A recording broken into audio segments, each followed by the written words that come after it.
Welcome to the podcast. I'm Angela Bobier, and this is Life in the Talbot Settlement, brought to you by Tyrconnell Heritage Society, operators of Backus-Page House Museum. In this series, we will do our best to give you a full appreciation of the history of Western Elgin County in southwestern Ontario, from First Nations to the early settlers to the 1950s. Sit back, relax, and enjoy. Before we begin, I'd like to acknowledge funding from Tyrconnell Heritage Society, operators of Backus-Page House Museum. Welcome to episode 34. In today's episode, we'll be talking about the preservation of food through the ages. Before we begin, I'd like to acknowledge funding from the Department of Canadian Heritage and Tyrconnell Heritage Society, operators of Backus-Page House Museum. Canning is a process where food is placed in cans or jars and is heated to kill microbes and enzymes. This heating and then cooling seals the food in a vacuum and prevents other bacteria, mold, or pathogens from contaminating the food. In 1795, Napoleon Bonaparte offered a reward of 12,000 francs for whomever could develop a safe food preservation method to feed his army on the march. Nicolas Appert developed a method that involved heating the food jars, which were reinforced with wire and sealed with wax, and was given the reward in 1809. The first use of tin for canning was introduced in 1810 by Peter Durand. The first glass jar with airtight properties used for home canning was the mason jar, which used rubber rings and metal clamps, and patented in 1858. These gained in popularity and widely used during the U.S. Civil War between 1861 and 1865. In 1868, John Mason invented a glass container with a screw-on thread molded into its top and sealed with a rubber seal. Other industry leaders were William Charles Ball, and in 1915, Alexander Kerr developed the metal lid with a permanently attached gasket, and the modern two-piece canning lid was born. Now let's talk about jams and jellies. Honey and sugar were very powerful preservatives. Fruits kept in honey were commonplace in ancient Greece, and the Romans used honey to preserve the texture of their food. Pickled foods came to the West from the Far East. In northern climates where there's no sunlight to dry fruits adequately, preserves were made by heating fruit with sugar. Refrigeration and freezing are probably the most popular forms of food preservation in use today. In refrigeration, bacterial action is slowed to a crawl, so that it takes food much longer to spoil. When frozen, bacterial action is stopped altogether by keeping the enzymes inactive only for the duration it's frozen. In primitive times, like 500 BCE, one of the earliest forms of refrigeration was an ice house. These were used to store ice, which was cut from nearby bodies of water. When the temperatures fell, cellars, caves, and cold streams were used to increase the storage time of food. Ice houses were originally a hole dug into the ground and a building constructed over top. Once the ground was frozen, it was filled with ice.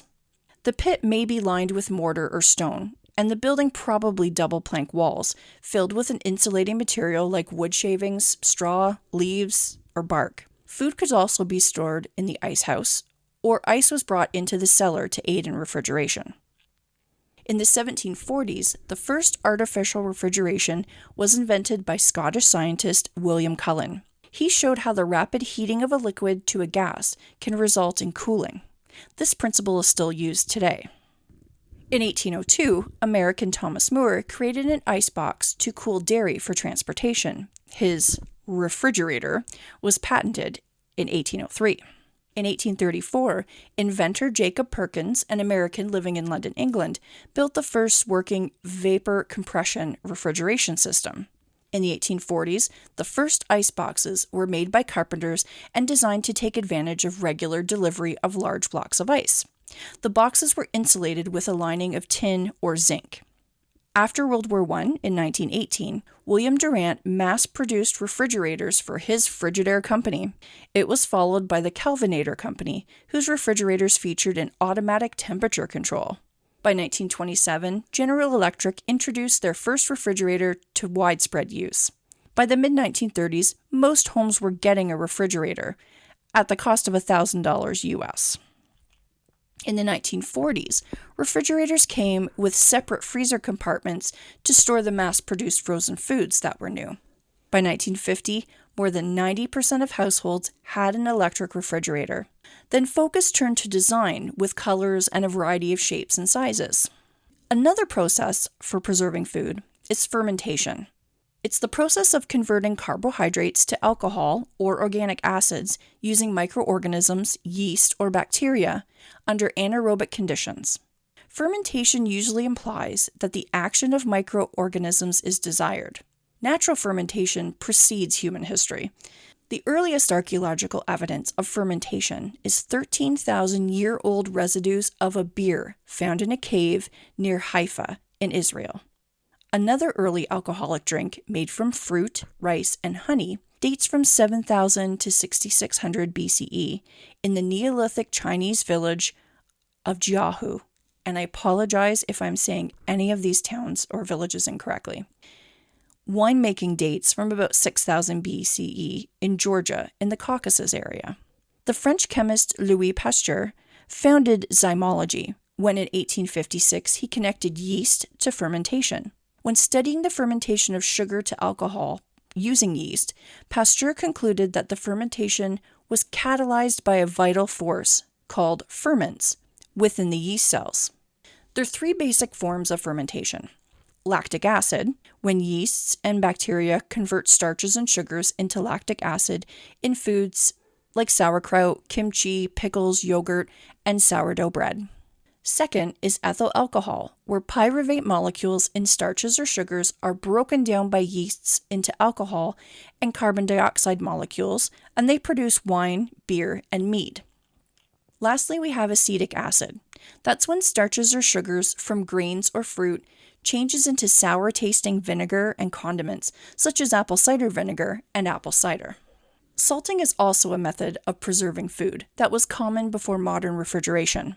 Salting preserves food by drawing the water out, preventing bacteria growth and spoilage of the food. The food is surrounded in salt and left in a cool, dry place. To preserve meat or fish with dry salting, the meat is cut into small pieces and layered with the salt. Salting can be hastened when the meat and salt mix is placed in the sun. One of the most ancient methods of preserving food is the use of salt. Beginning in the 20th century, dry salting was replaced with curing for most meats. Curing takes place when salt is mixed with nitrates, and this speeds the preservation process and uses less salt. When the meat is cured, it is often softer and less dry.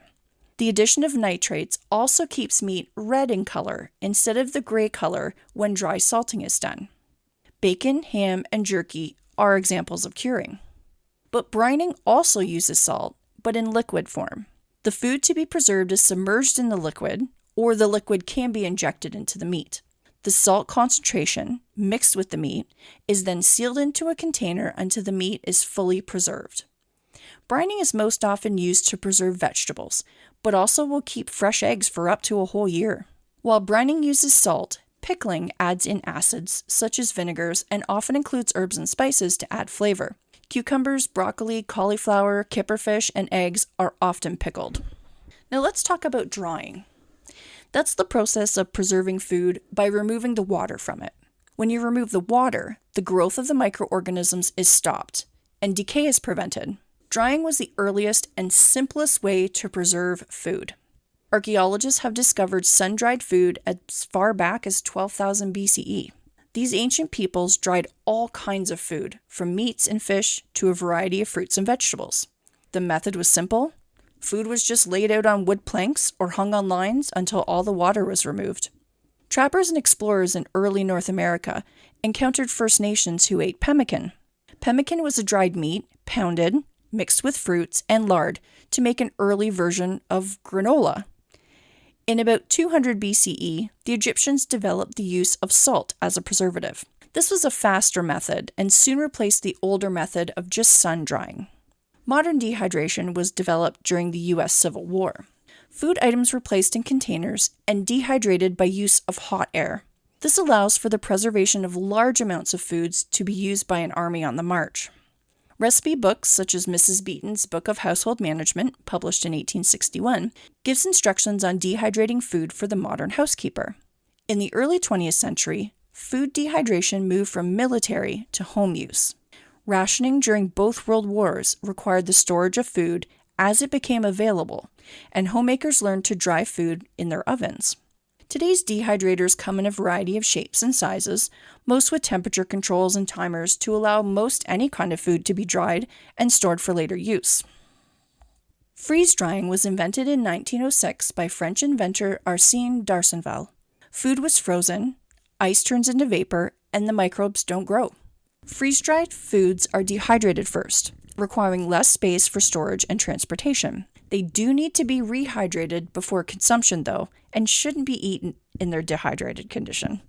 Now, smoking of food is divided into either cold smoking or hot smoking. The temperature of cold smoking is below 80 degrees Fahrenheit or 27 degrees Celsius, and merely injects smoke into the product without denaturing the proteins, for example, salmon and other types of fish. In hot smoking, the foods are cooked between 160 to 225 degrees Fahrenheit, or 71 to 110 degrees Celsius, and the proteins are thoroughly cooked through. First Nations people in the Northwest smoked fish by hanging them from racks above an open fire. Now, something that settlers had to have when they arrived in our area, which we call the Talbot settlement, is a root cellar. It's a structure usually underground or partially underground, used to store vegetables, fruits, nuts, and other foods. Early root cellars, which were often called larders, were constructed under the house, near the house, or into a hillside. Perishables such as fruits and vegetables would be kept cool to be eaten after the growing season. Winters in Ontario were too severe to leave fruits and vegetables outdoors, and settlers were advised to excavate a small cellar with a trapdoor in the floor. This would be large enough to hold 20 or 30 bushels of potatoes and a barrel or two of pork, and be accessible for provisions to be used in the preparation area of the kitchen. Depth and shape of the pit and items stored varied depending on the owner and their crops. Most pits were square or rectangular, with plain dirt walls and a hard packed floor. Sometimes wood lined the walls and shelves were built as needed. Some barns also had pits dug underneath floors to keep dairy products cool and store root crops for animal fodder. Fruits like apples would be placed in a box or barrel with straw, sawdust, or leaves surrounding each piece. This prevented spoilage, as the high level of carbon dioxide inhibits ripening and the lower oxygen level discourages bacteria and molds. Backus-Page House Museum is built on a sand knoll, and food may also have been buried in sand in the cellar instead of in boxes or barrels. Yeast would be stored in wood or earthen containers. Preserves in glass or china. Butter needs to be kept cool, and cheese needs air to circulate around it, so wooden shelves were necessary. Parsnips are best covered in sand, excluding all air. And cabbages and potatoes hold up well in cellars and will be packed in barrels or boxes with the outside leaves still attached. And often damp moss would be wrapped around the vegetables for even better storage. A root house is not internal to the house or the barn, and was built instead of or in addition to a root cellar. It's a pit dug 6 to 8 feet deep, roofed with logs which are covered then in earth. This preserves root crops from frost and may be the first form of storage for settlers until a more permanent home was built. We hope you've learned a little bit about the history of food preservation and found our episode interesting. Thank you for tuning in, and we'll see you in a couple weeks. Please share the podcast with your friends and follow us on all social media platforms at Backus-Page House. The Backus-Page House Museum and Tyrconnell Heritage Society acknowledges the land we are on today as the traditional territory of First Nations people. As settlers at a settler-focused museum, we value both the significant historical and contemporary contributions of all Original peoples and ask how we can be supportive in Indigenous cultural renewal. Life in the Talbot Settlement is a production of Tyrconnell Heritage Society, operators of Backus-Page House Museum. Your host has been Angela Bobier, music provided by Jack Witmer, and thanks to our producer, Katlyn Reintsma. To make a charitable donation, become a Tyrconnell Heritage Society member, and to contact the Backus-Page House Museum, please visit our website, www.backuspagehouse.ca. Thank you again for listening.